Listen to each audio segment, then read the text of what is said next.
Ye Chuan yang turun dari tes kebangkitan profesi pun ditertawakan oleh para murid yang lain, salah satunya adalah Liu Jinglong, yang berkata kepada murid-murid yang lain, kalau ia pikir Akademi Qing Cheng akhirnya akan menghasilkan naga sejati, tapi taunya hanya ternyata seorang pig butcher saja, yang hal itu pun membuat para murid yang lain menertawakan pencapaian yang didapat oleh Ye Chuan. Karena dibandingkan dengan Liu Jinglong yang bisa dibilang sebagai naga sejati, Ye Chuan hanya bisa disebut sebagai sampah tak berguna saja. Yang hal tersebut pun membuat Liu Jinglong terlihat senang, karena ia disanjung-sanjung oleh para murid di akademi tersebut.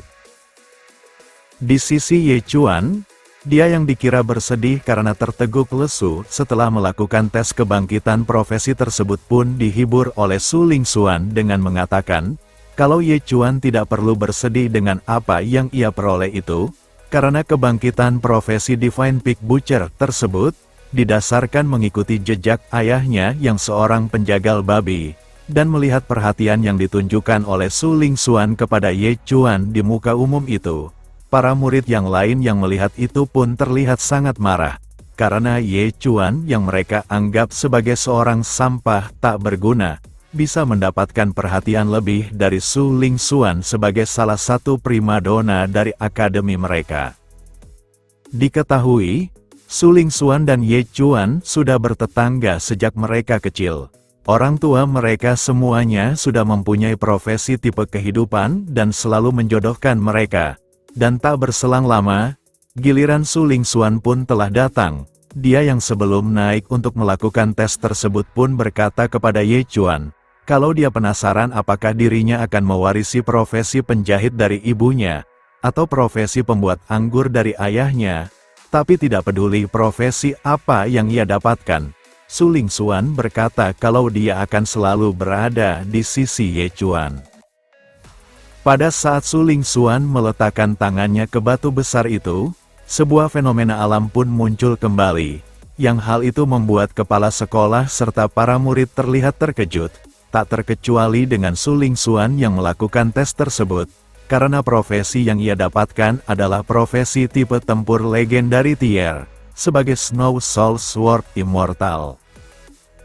Kepala sekolah yang terkejut pun tak menyangka, kalau Su Lingxuan bisa membangkitkan profesi tempur legendary, karena melihat orang tuanya hanya bertipe kehidupan. Tidak mungkin kalau Su Lingxuan bisa membangkitkan profesi yang sangat hebat itu. Dan melihat fenomena itu, kepala sekolah pun menyimpulkan, kalau itu semacam mutasi genetik. Dengan pencapaiannya itu, kepala sekolah pun berkata kepada Su Lingxuan untuk jangan terlalu khawatir. Untuk ia bisa mengembangkan kekuatannya itu, kepala sekolah dan Akademi Qing Cheng akan mendukung sepenuhnya bagi perkembangan Su Lingxuan di masa depan. Dan setelah berterima kasih dan berjalan ke hadapan Ye Chuan dengan sikap arogannya, hal itu pun membuat perbincangan dari para murid yang ada di tempat tersebut, kalau yang satu mendapatkan profesi pig butcher dan yang satunya lagi petarung legendaris. Hal itu pun membuat pertanyaan besar bagi mereka semua. Apakah Su Lingxuan yang selalu mengikuti Ye Chuan akan terus mengikutinya seperti anak anjing? Namun temannya yang ada di sampingnya berkata, kalau itu tidak perlu ditanyakan lagi, kalau Su Lingxuan yang mendapatkan kekuatan besar seperti itu, tidak mungkin terus bersama-sama dengan Ye Chuan yang mereka anggap sampah tak berguna. Ye Chuan yang melihat Su Lingxuan menghampirinya pun memberikan selamat sembari bertepuk tangan. Namun, dengan sombongnya Su Lingxuan berkata kepada Ye Chuan, kalau hubungan mereka yang ia anggap sebagai kesalahan, Su Lingxuan pun lalu memperjelas hubungan mereka. Kalau mereka yang bukan lagi orang dari dunia yang sama, mereka seharusnya menjaga jarak satu sama lain, yang hal itu pun membuat para murid terlihat senang. Namun tak sepengetahuan mereka, mereka yang berpikir kalau Ye Chuan akan sedih dengan ucapan dari Su Lingxuan tersebut, Ye Chuan malah kegirangan dan berkata baik, karena menjauh dari Su Lingxuan yang selalu mengikutinya setiap hari. Hal tersebut benar-benar membuatnya senang. Su Lingxuan yang mengira kalau Ye Chuan berpura-pura baik-baik saja pun meminta Ye Chuan untuk tidak membohongi perasaannya, karena ia tahu, Kalau perkataannya itu pasti menjadi pukulan berat bagi Ye Chuan, dan dibandingkan dirinya yang hanya sebagai pig butcher saja yang tidak akan pernah mencapai sesuatu yang besar. Sedangkan dirinya sebagai petarung legendaris, Su Lingxuan meminta pengertian dari Ye Chuan atas tindakannya itu. Dan jika Ye Chuan tidak keberatan, anggap saja sudah beres dan meminta Ye Chuan untuk jangan mengganggunya lagi di masa depan. Namun bukannya tersinggung oleh perkataan Su Lingxuan tersebut, Ye Chuan yang melihat Su Lingxuan seperti seekor babi yang menjijikkan pun lalu meninggalkannya dengan suasana hati yang sangat gembira sambil berkata, kalau tidak ada lagi yang ingin dibicarakan oleh Su Lingxuan, Ye Chuan berkata kalau dia akan pergi dari tempat tersebut. Melihat sikap dari Ye Chuan tersebut, Liu Jinglong pun menghampiri Su Lingxuan dan berkata, kalau dia akan memberikan pelajaran kepada Ye Chuan atas sikapnya itu terhadap Su Lingxuan, dan dengan nada tinggi memanggil Ye Chuan yang akan pergi dari tempat tersebut. Melihat Ye Chuan tak menghiraukan perkataannya, dia yang marah pun lalu meraih tangan kiri dari Ye Chuan. Namun, dengan kemampuan tukang jagal berdarah yang ia miliki, Ye Chuan pun mengeluarkan aura membunuh yang sangat pekat, sehingga Liu Jinglong yang merasakan aura membunuh itu pun ketakutan dan menjauhi Ye Chuan. Karena pada saat ia mendekatinya, Liu Jinglong merasa kalau dirinya seakan-akan seperti babi yang diikat di atas talenan menunggu untuk disembelih. Apa yang dilakukan oleh Liu Jinglong itu pun membuat para murid tertawa melihatnya. Dan setelah ditanya oleh temannya apakah ia baik-baik saja, dia yang sudah sadar kembali dan merasa dipermalukan oleh Ye Chuan pun langsung menerjang ke arah Ye Chuan untuk melancarkan serangan tinjuan menggunakan tangan kanannya. Tetapi, Ye Chuan yang melihat itu, dia mencoba menghalau tinjuan itu dengan serangan yang sama. Dan setelah tinjuan mereka saling beradu, Liu Jinglong yang kalah beradu kekuatan pun sambil memegang tangannya yang terluka menjerit kesakitan. Yang hal itu pun membuat teman serta Su Lingxuan terkejut tak percaya. Dan hal itu juga dirasakan oleh Liu Jinglong, kalau Ye Chuan yang hanya seorang pig butcher bisa mengalahkannya yang seorang Shadowless Blade Man. Namun dengan tatapannya yang tajam, Ye Chuan berkata kalau itu adalah sesuatu hal yang wajar, karena dia yang seorang pig butcher yang selalu menggunakan tangannya untuk mengayunkan pisau jagalnya itu. Pastilah mempunyai kekuatan besar di tangannya itu. Di sisi para murid yang melihat kejadian itu, mereka pun terlihat terkejut, karena setelah melakukan adu kekuatan dengan Ye Chuan yang profesinya hanya sebagai pig butcher saja, tangan dari Liu Jinglong terlihat terluka parah, dan di sisi Liu Jinglong yang sangat marah, dia dengan berteriak pun berkata kepada Ye Chuan, kalau dia akan membunuh Ye Chuan atas perbuatannya itu. Liu Jinglong yang kemudian menciptakan long sword dari auranya pun membuat para murid lain merasa kasihan terhadap nasib yang akan dialami oleh Ye Chuan. Karena mereka menganggap, kalau Liu Jinglong sudah serius seperti itu, Ye Chuan pasti akan mati mengenaskan. Dan salah satu temannya juga mengatakan, jika Ye Chuan bisa selamat, setidaknya Ye Chuan akan mendapatkan luka yang sangat parah. Di sisi Liu Jinglong, dia yang menyebut senjatanya itu dengan sebutan Panglima Void Longsword yang bisa memotong pipa baja hanya dengan sekali tebasan saja. Dengan marah Liu Jinglong berkata kepada Ye Chuan, kalau dengan senjatanya itu, dia akan memotong Ye Chuan di tempat tersebut. Namun sebelum ia melakukan penyerangannya, Liu Jinglong tidak bisa menggerakkan badannya dikarenakan dibekukan oleh kekuatan dari seseorang. Dan Liu Jinglong yang tahu kalau itu perbuatan dari Su Lingxuan, dia pun menoleh ke arahnya sambil berkata, kenapa dirinya masih mau membantu Ye Chuan yang tidak berguna itu. Di sisi Su Lingxuan, dengan menggunakan kekuatannya itu pun menyuruh mereka untuk berhenti. Karena dia tidak mau, kalau mereka berdua bertarung sengit gara-gara dirinya.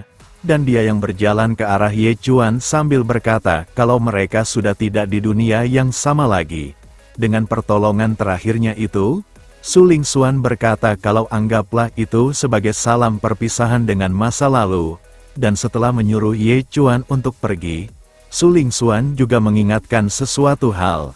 Jika Ye Chuan masih tinggal di Akademi King Cheng, Ye Chuan pasti akan sering bertemu dengan Liu Jinglong, dan jika Liu Jinglong datang untuk membalaskan dendamnya, Su Lingxuan berkata kalau dia tidak akan membantunya lagi. Jadi, Su Lingxuan menyuruh Ye Chuan untuk pergi dari Akademi King Cheng untuk kebaikannya itu. Namun, Ye Chuan yang tak menanggapi perkataan dari Su Lingxuan tersebut, sambil menguap, dia berkata kalau dia akan pergi dari tempat tersebut, yang hal tersebut pun membuat murid yang lain merasa keheranan, karena Ye Chuan tidak menanggapi dengan serius sama sekali. Di perjalanan menuju tempat tinggalnya, Ye Chuan pun dihadang oleh seekor anjing dan majikannya yang seorang perempuan. Anjing itu yang terus menggonggong di depannya itu. Hal tersebut pun membuat Ye Chuan merasa risih, karena di perspektif penglihatannya, mereka hanyalah para babi yang sedang mengganggunya. Ketika anjing itu menggigit celananya, Ye Chuan pun meminta majikannya itu untuk menyingkirkan anjingnya yang mengganggu jalannya itu. Namun bukannya meminta maaf karena perilaku anjingnya itu, perempuan itu malah marah dengan mengatakan, emangnya jalan yang mereka lewati itu adalah miliknya sendiri. Dan melihat Ye Chuan yang tidak sopan terhadap orang yang lebih tua dibandingkan dengan dirinya, perempuan itu berkata, kalau Ye Chuan benar-benar orang yang tak punya pendidikan. Ye Chuan yang sudah merasa lelah dengan apa yang sudah ia lalui, dia pun mencoba untuk menguji sebuah teori, dan tanpa aba-aba, Ye Chuan pun langsung menendang anjing itu sampai mati. Yang hal tersebut pun membuat majikan dari anjing itu menangis karena kehilangan peliharaannya itu. Dan dengan apa yang ia pikirkan itu, ternyata memang benar terjadi. Karena setelah membunuh anjing itu, Ye Chuan mendapatkan kerusakan tambahan meningkat sebanyak 1%.